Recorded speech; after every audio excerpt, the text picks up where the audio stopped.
Si Haring Salba, unang bahagi.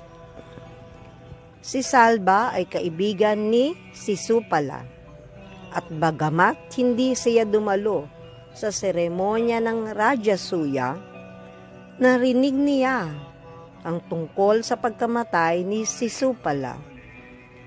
Matagal nang naiinggit si Salba kay Krishna mula nang pakasalan ni Krishna si Rukmini. Bilang resulta, isinagawa ni Salba ang mahigpit na pag-aayuno kung saan kumakain lamang siya ng isang dakot na abo araw-araw. Nais niyang mapalugod si Panginoong Krishna upang makamtan ang isang pagpapala. Pagkaraan ng isang taon ng ganitong austeridad, nagpakita sa kanya si Panginoong Shiva. Nakiusap si Salba na bigyan siya ng isang eroplano na napakalakas na hindi ito kayang sirain ng anumang Diyos, demonyo o tao. Higit pa rito, hiniling niya na ang eroplano ay makalipad kahit saan niya nais at maging partikular na mapanganib sa angkan ng mga yadu. Ipinagkaloob ni Panginoong Shiva ang hiniling na pagpapala.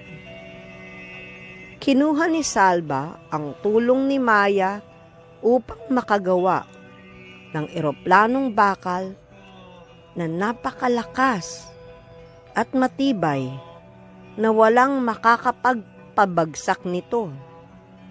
Napakalaki ng eroplano, halos kasing laki ng isang malaking lungsod, at maaari itong lumipad ng napakataas at mabilis na halos hindi makita kung saan ito patungo.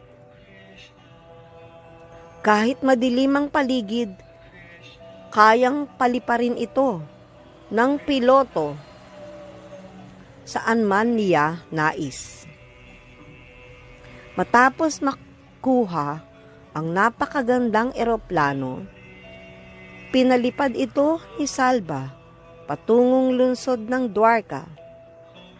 Hindi lamang inatake ni Salba ang lungsod mula sa himpapawid, kundi pinalibutan din ito ng kanyang hukbo. Sinimulan ng kanyang mga sundalo na sirain ang mga pader ng lungsod, mga parke, mga tarangkahan, at mga matataas na gusali.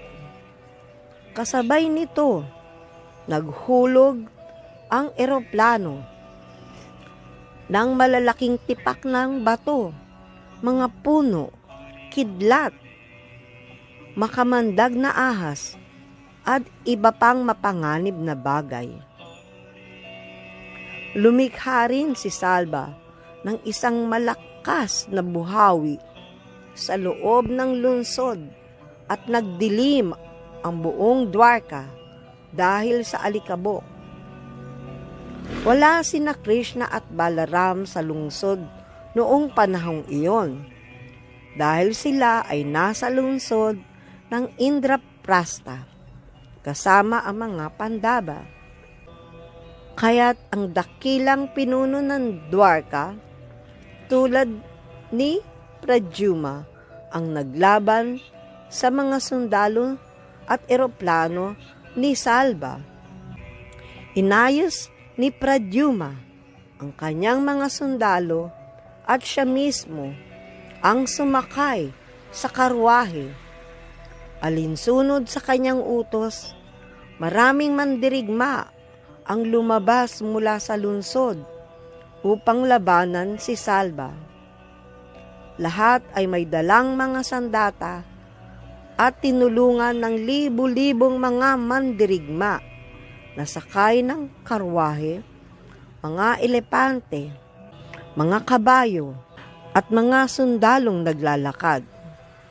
Napakatindi ng labanan, at sino mang makakita ng mabangis na digmaan ay tiyak na tatayo ang mga balahibo. Sundan natin bukas ang ikalawang parte ng digmaan nila Paradyuma at ng mga sundalo ni King Salva. Aribol.